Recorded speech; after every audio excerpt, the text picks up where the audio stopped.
in the wilds of suburbia. Apparently this has become the car series. Actually, I just have a long commute to the current contract that I'm working on. Alright, so this today's episode is on the fantasy person in Pandora's box. So I'll start off with why I use Pandora's box as an analogy, if you will, or a terminology to encapsulate what complexity I'm actually referring to. Again, as I've mentioned in previous videos, the Bible uses this. Other religions use this method of communication where you create a story that reflects human behavior and the complexity of human beings into a specific, condensable, memorable story that leaves the person that hears it, in a state of awareness and self-reflection and the ability to recall the story to tell others. So it's a very effective way of communicating. So we as human beings are incredibly complex. We're complicated. We've got so many layers upon layers upon layers of so many things about us that it's really hard to create simple examples to get it to make sense to everyone, because it's up to the way the witness receives it. And in my experience, you never get 100% off of what you intend to say. Other people receive 100% of what you intended, but variations on that percentage, maybe they pick up 93% of what you intended to communicate. You will probably never know that they missed 7% because of the way that we communicate. You say something and the person's like, yeah, and then, well, they understand and move on. But the higher percentage of communication, when you get over, I'd say 70%, is whenever you explore the responses. Now, if you want to get over 90%, then you start using the steel manning techniques, which is to say, so what I'm hearing you say is, and then you repeat back to the best of your understanding what the person was trying to communicate. And then that person then therefore can say, you're right, that is exactly what I'm saying, or they can create a critique. And you keep doing that until you both are satisfied that what you're talking about is truly understood. Now, it's labor intensive to an extent, depending on the subject. If you're really excited about it and you really enjoy talking about it, doesn't seem like any kind of labor. But if you do this all day long, every day, to every conversation, it'll seem to be ridiculous. I mean, it's like the same thing about going to the grocery store. What I hear you say is you want to pick up a loaf of bread and a gallon of milk. And what I know you have picked up in the past is going to be this brand and this type. And that would be pretty challenging, but it would reduce the likelihood that the wrong milk's picked up and the wrong loaf of bread, or the undesirable against the preferable.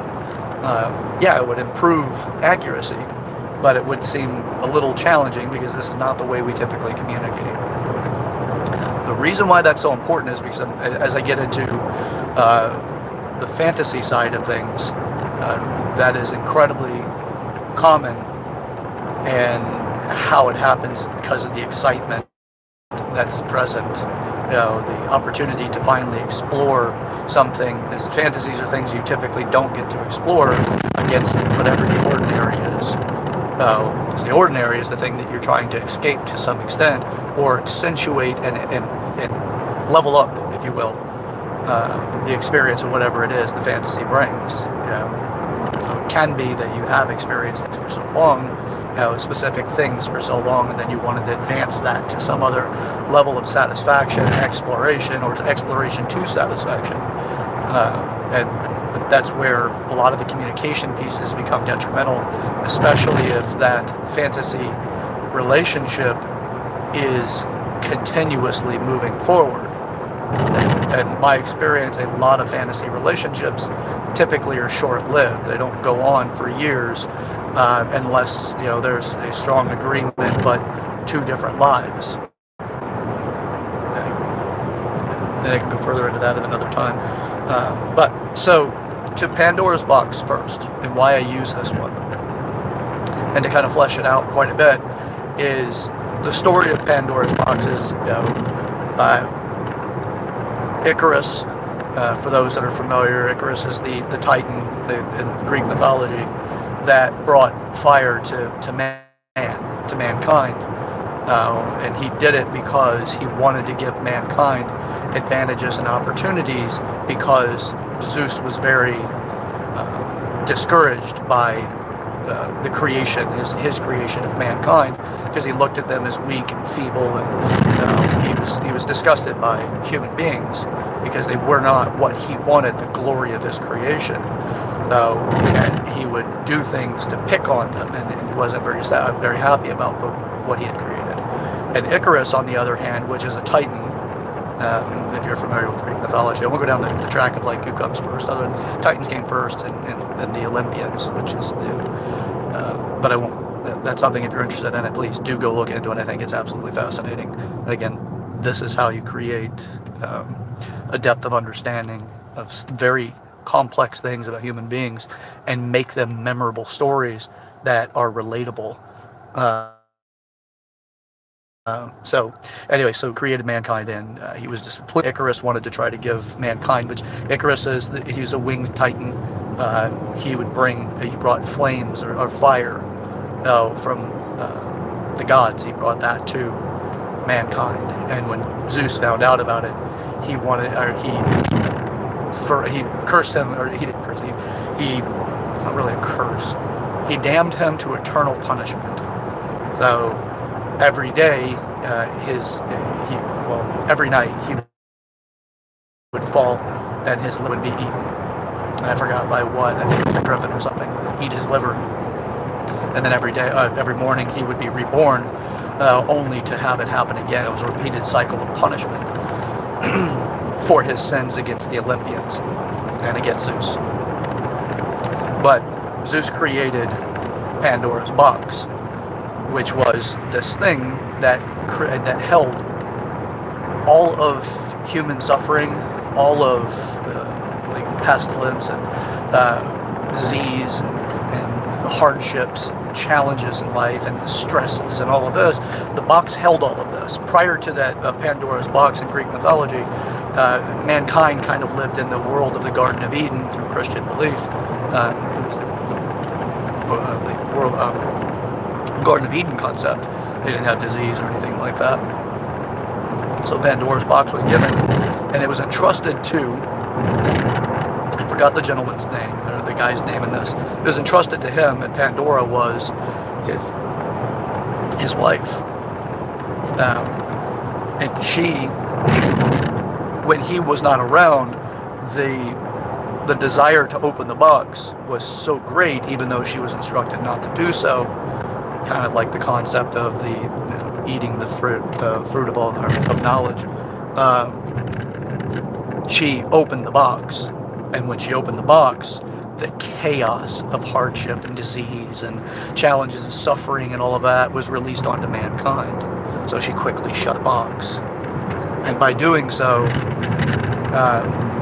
the world was now seeing death. It was seeing disease. It was seeing, all these hardships that were not present prior.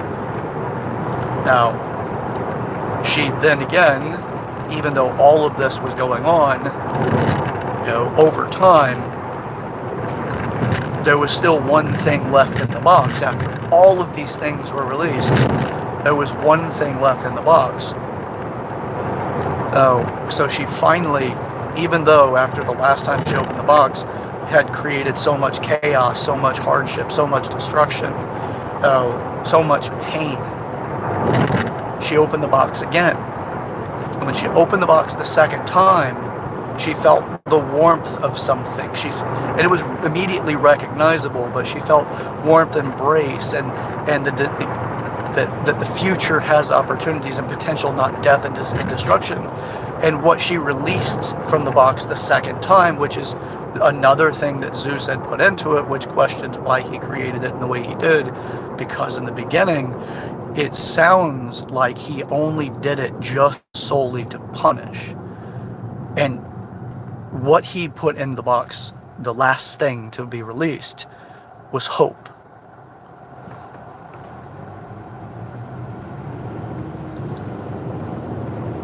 Hope is incredibly powerful. So why, and here's what's fascinating about the story to me and why I'm using it the way that I am, is you have to face the hardships. You have to face the things that you fear, the things that are painful, in order to overcome those challenges. Not to avoid. Avoiding something is not overcoming it. It is pushing it to the side and saying, I refuse to learn that lesson. But when you push through and you persevere,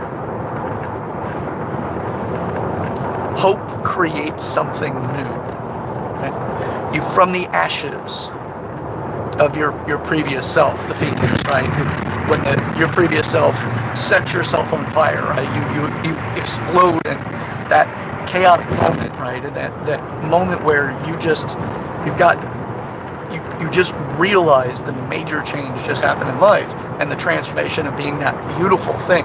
The phoenix is a beautiful thing, and that's usually where we are. We love who we are to the degree that we love ourselves, right? And once you're aware that who you believed you are, the mature phoenix, is then brought into question, like the world makes you think, right? Or the person that makes you, that gets you to that introspection, the one that you feel betrayed by, or the one that you feel just challenged you to the extent that you're no longer seeing yourself for what you were prior to that moment. That's where the phoenix erupts in flames and the ashes fall to the ground after its massive supernova burn. And what's at the bottom of that is the egg, right? Now, the egg can either be Pandora's box, or it can be the next evolution of you, right? The next phoenix that you're growing into. Hope will help you grow into the next phoenix. The evolution, the maturing of yourself. But if you let that egg just become Pandora's box, because that's a transition of choice, you make the decision. You either face what's there and what caused you to get to the point of the ignition of your phoenix, the thing that made you burn down to the ground. You face that and you can change it into the next evolution of the phoenix. Now sure, hardship continues to come. It's not like you're going to face it now so you never face hardship again. That would be like, I worked out once, why is my body not everywhere I want it to be? Right? Or I worked out for a year and then you expect the rest of your life to have the body you want. It doesn't work that way. We continuously evolve towards our goals through life. We evolve towards, I want to be wealthy. Well then, it's not tomorrow you're wealthy. The mindset can start tomorrow, but you have so many other structural requirements in order to become that thing. Otherwise, you become isolated in your approach to that part of life, and you start losing other pieces of yourself. And if you lose other pieces of yourself, you become cynical and challenged by other people when you're outside of that area of your expertise, and then you start creating relationships of use, not relationships of a healthy relationship. So you don't want to focus on the one thing, right? You want to continue to say, okay, well, my life is going to continue to evolve. You know what? I may focus on business in this phase of my phoenix, where I'm just solely focused on business. This is my thing. I need to make this thing work. I need to make my life work this way. I need the money in order to feel more comfortable so that my life and my family, whoever it is that's dependent on me, will have what they need in order to facilitate the life they want, that I want for them. So that phoenix grows throughout the process of you becoming more financially independent. But then all of a sudden divorce comes. Your child never wants to talk to you again. Something takes that moment and ignites your phoenix, and it burns to the ground. It doesn't mean that your finances go away, but it makes you go, who am I? I thought I was somebody else. Why was this not effective? Why didn't this work? What am I missing? That's the part where it's either Pandora's box or the phoenix egg. And you have to choose which one. Because it will be one or the other. Good option. It's Pandora's box, phoenix egg. It's the next evolution of you, or it is the locking away. So you're playing your own Zeus in this situation. You are the master of your creation in life. You're creating your own Zeus. You're stuffing away all of the pain and the hardship and all these things for some other time, some other person, some other thing. But the reality is you're not doing it for anybody. You're not going to pass this on like it's a cursed box. You keep it. Now, whoever's around you when that box comes open will experience the chaos that you refused to face.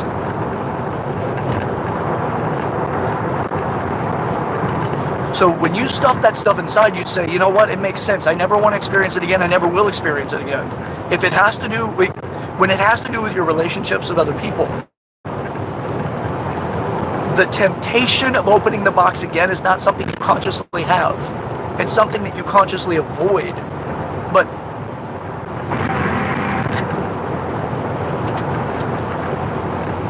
to love,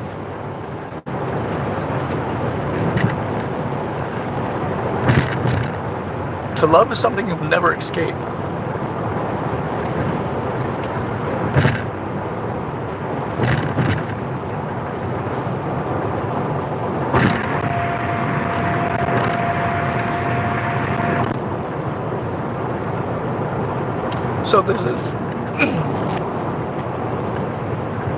So this is the part where I'm talking to myself. And I'm always talking to myself to degrees, but anyway.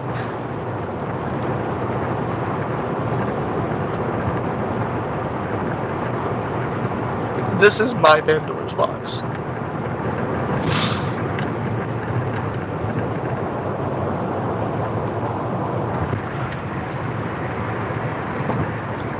You're never going to get away from love. You can say love's too painful. Love's too much of all these things that you compile into these concepts of chaos, right? The side of loss. You stuff that into your Pandora's box. And then you meet people. And you meet people you like. And there's a whisper of temptation. Now, you'll notice it. You most likely won't. You'll just be like, okay, well, whatever. I like this person. I'll spend time with them. And then you can convince yourself, like I did,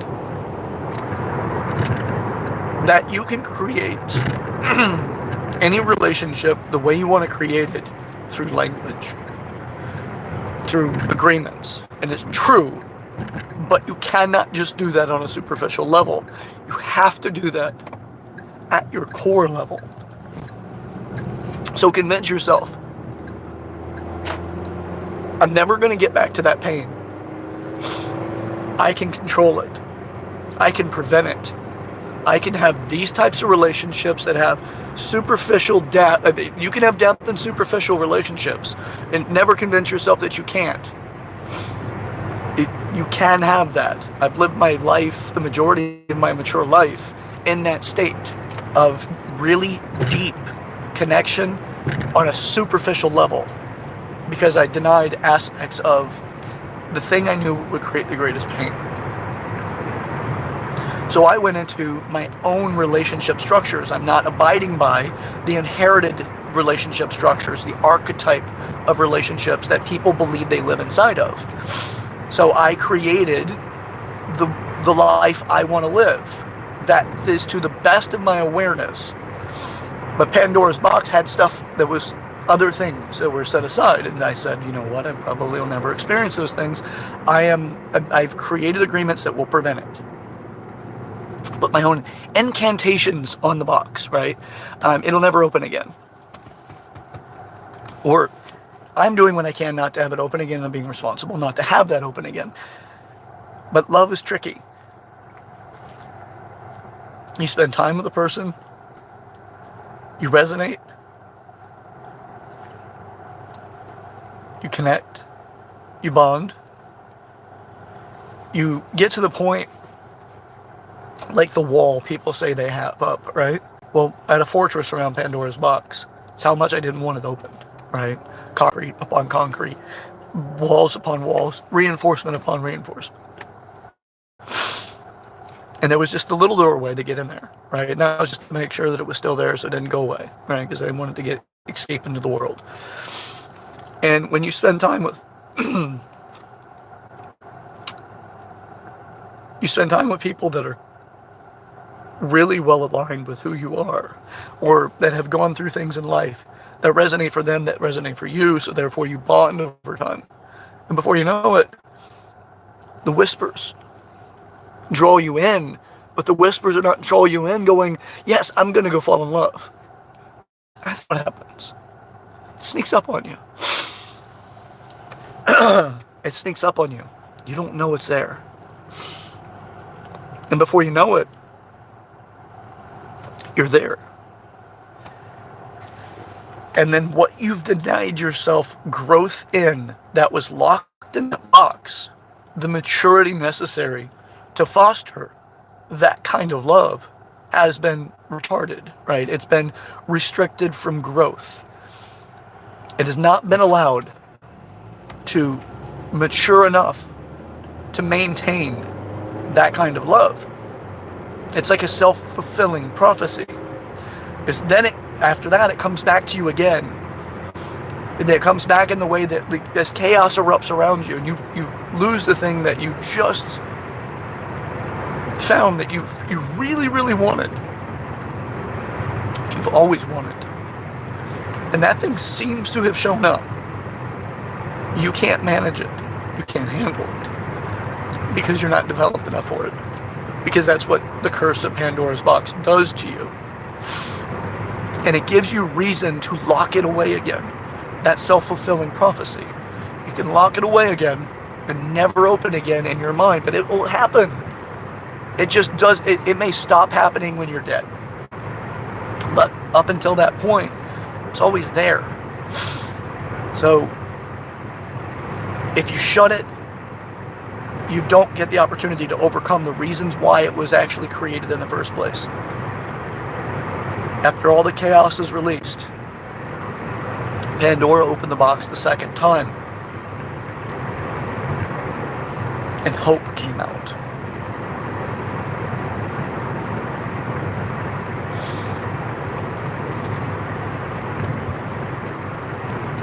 And that's a beautiful thing. Because the things that you've become a wrecking ball with, because of your inability to manage the connection, bond, and the love that you have, like when you're in love, can become a wrecking ball because you don't have the ability and maturity to manage that in a way that it sustains itself. You either get selfish, or you become whatever, neglectful, you become arrogant or ignorant or whatever. You become something that you weren't before, and the bird catches on fire, the phoenix is now and combusting.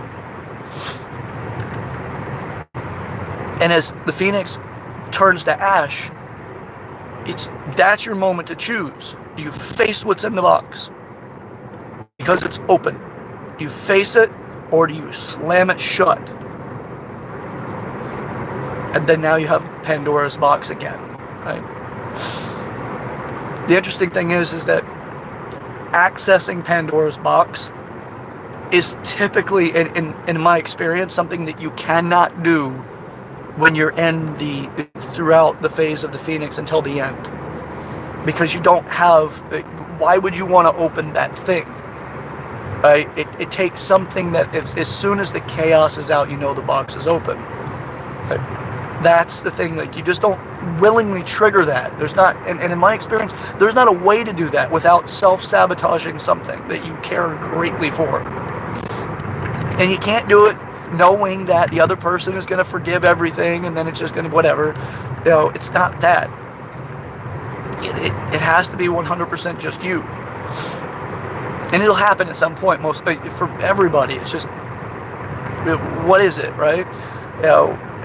I don't know anybody that hasn't had that experience in life. So you choose it. Now, for the fantasy person in this, the interesting thing whenever you engage yourself, like, again, for me, I'm looked at in a lot of ways as a fantasy person. One for my sexual preferences, the other is that I have these kind of discussions, and it's not always a sexual thing that makes a fantasy. It can also be that you can talk to somebody, and you can talk to somebody in such a way that they feel access to something deeper about themselves, and then they get excited about that thing, and then they start projecting onto you that which they want to become, or projecting onto you that you be the thing that helps them get to that thing, a savior to what they want to be and what they've sought after, because they see in you the maturity necessary to achieve that. Whatever that area level of maturity is, it's not one thing for maturity. There's 8 different areas of maturity that they could access, and that's what they can recognize and say to themselves, I'm going to be able to be that person. Not the person that you are, but the person they see themselves as through you. You could be, Fortune 500 CEO, and somebody meets and they're single, and or they start dating or whatever, and they're like, okay, well, now I've got financial security, and I see financial security through that relationship. It could be that. It could be, whatever, physically there's something about the person, and you're like, I can lose weight and look like this person. There's so many different things that they can see you as, and that would be the fantasy aspect. It's not the 50 Shades of Grey fantasy in every aspect when the word fantasy is used. But that's what we've become accustomed to recognizing. So, me being in that category, I have to be incredibly responsible, be very effective with my communication, and create the kind of understanding that addresses that. And it's not 100% when you're dealing with people that haven't matured that well in that particular area. The desire to have it come to fruition can be much greater than the structure they have in life to make it work. So they leverage off of you. They may make promises to you. They may convince you of specific things. They make agreements along the way as to what I can say that parts of my last relationship had in its existence. Now, we have the want that at the end. So we start, it's not, I wouldn't say it's always intentional faking it. It's the excitement distracts the reality of their abilities to maintain it or to create it in the first place. And that is faking it. It's just not intentionally faking it. It's wishfully faking it, not manipulatively faking it. The problem with that is that because they don't have the structure to be successful, it's going to be on you, or as it is, it's on me, to recognize the structural inabilities to maintain that space. So, and to start recognizing where agreements were made out of fear of loss. Because I don't present the fear of loss as a threat. I don't use manipulation techniques or anything like that. I don't want that. I love myself too much to manipulate somebody else to want me. I do not want that for anybody. I don't want to be a pretend person in somebody's life. I'm not intentionally creating myself to be a fantasy. It happens over time through the desire of wanting to be with that person. Now, to reiterate, because people listen from where they're from, I'm not bragging about myself at all. This is the way that I've been my entire life. I've always had a lot of introspection. I've always wanted to understand things at such a deep level, and I have rarely ever wanted to fully avoid something so to never experience it again. But I do have my own Pandora's boxes. And I work on those. When they show up, I put the work in. Like now, I'm not avoiding the loss of my last relationship. I'm taking on that it's my fault. I'm responsible at such a level that what people will recognize in me is they communicate with me about subjects that actually related to this, that they'll think that I'm well evolved, that I'm well matured, that I'm the person that may guide and offer insight or viewpoints or whatever to them. That's what I'm taking on because I've made it a life goal to do that. I've always wanted to help make the world a better place. I clean up trash when I go into bathrooms. If I see it on the floor, I try to tighten things up. I try to make things better because I have been there. I do the same thing emotionally, psychologically, and I try to bear as much responsibility as I can in the world so as to make the world a better place. Make it better that you have been there. It's a legacy process. It's something that I've pledged a legacy in life a long time ago, and I will not give it up. But it is so incredibly dynamic because it's not just clean up the bathroom. It's not just pick up trash. It's not just put shopping carts away when people leave them out and neglect them. It's not any of that. It's not just any of that. It's also being present to who I am and the impact I make on people. For the desirable. Reaching people that feel abandoned. Reaching people that feel alone. I've had a lot of young men approach me lately, telling me that they felt lost.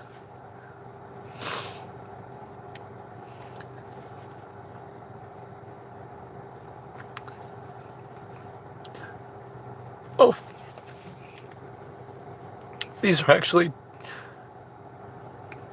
tears of that I matter.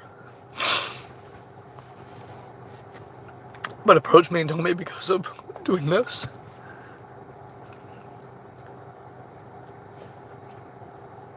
They feel hope. They feel opportunity for themselves in the future. They feel like they're getting stronger.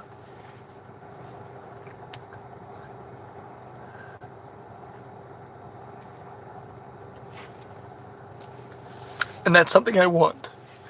I want that for everyone. But I'm not going to make anybody have it. I'm just going to inspire as much as I can by just being different. Facing what's in the box.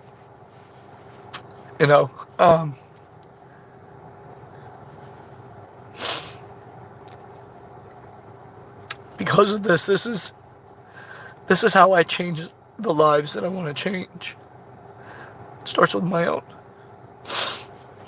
But it's to be the person that when the jungle of emotions grow up around you because of the explosion of chaos that comes out of Pandora's box, right? This world of just like, I'm afraid, I don't know what to do, I'm retreating. I grab the machete and I just start blazing through as much as I can. I try to get the lantern, if you will, in the middle of the night and hold it so that people can see something. Direction. Pulls it out of the abyss of chaos, right? Because you can either hide away from it and wait for the storm to go by, but the storm's really, again, it just goes back into the box. It's going to come out again. So when you realize that you are that fantasy person to somebody else, you have to keep evolving yourself in order to help accommodate for other people's desires to be different and to experience different things, but also that you have to be as responsible as you possibly can so that you can give them the lessons to never retreat or to run away from the things that scare them. Don't let them raise dragons. You have to slay them, you can't raise them. Dragons will always scare you, will always consume you, will always keep you away from what you want in life because they're all driven by fear. That's what the dragon is fear, right? I'm using a lot of it, like mythological analogies and things and examples because they're so effective in communication. So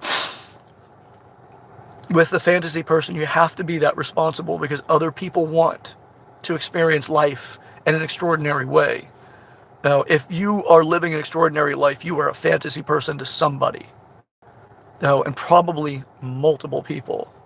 I'm not living the extraordinary life with, a G6 jet flying to Paris and all the rest of this all over the world, or, all the nonsense that, like people think that's the mark of success. That's not it. It's who I be as a person. And I'm not going around going, hey, I'm extraordinary. No, I just don't want to be the ordinary. I want to leave people impacted in such a way that they feel their life can actually get where they want to be. They can get to another level. They can find out things they don't know right now that they want to be, but they're getting access to it. You show them that there's more hallways, there's more directions that you can take.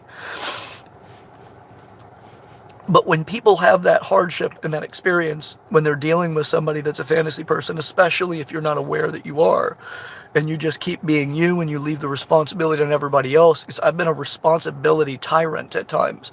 I'm responsible, you need to be. I'm responsible, you need to be. I said this, I told you the truth and you did not, or you told me some other version of what you believe the truth is, and then saying, well, it's on you, because of the responsibility piece.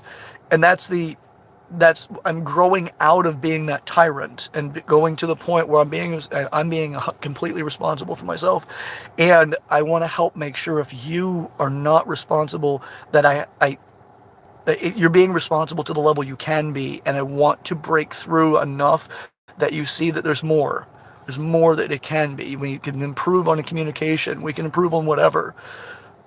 That is what brings great satisfaction to me now, because I feel that the last Phoenix that I was the one that was on hard responsibility, which is you be responsible for yourself and I'll be responsible for me. And if it doesn't work for you, then you'll learn your lesson, but I move forward.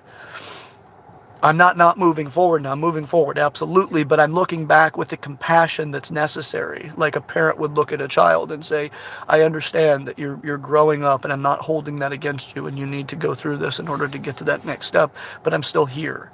And I'm here at the degree and distance that I can so that I don't fracture myself in my process. But I do want the stress to continue to build who I am. So that's the responsibility I mean by being the fantasy person, and try to do what you can not to create your own Pandora's box out of that. No, you can create a new one at any time, but a lot of times it's compounding other things that create that chaos. And the chaos again is where you feel like you're not who you thought you were, and you're left with so many things that challenge you about yourself and your existence. So obviously, it can go on for a long time in this story or in this conversation. But for now, I hope that this has given you enough to really kind of think about and to explore into your past. Be aware of where you are in your present and join me for your future. Oh, it's a rough ride. Stick with it. Okay? Stay with me. Catch you next time. This is Chad Brochures, or Sir Chad Brochures, and this is Growing Up in the Wilds of Suburbia. See ya.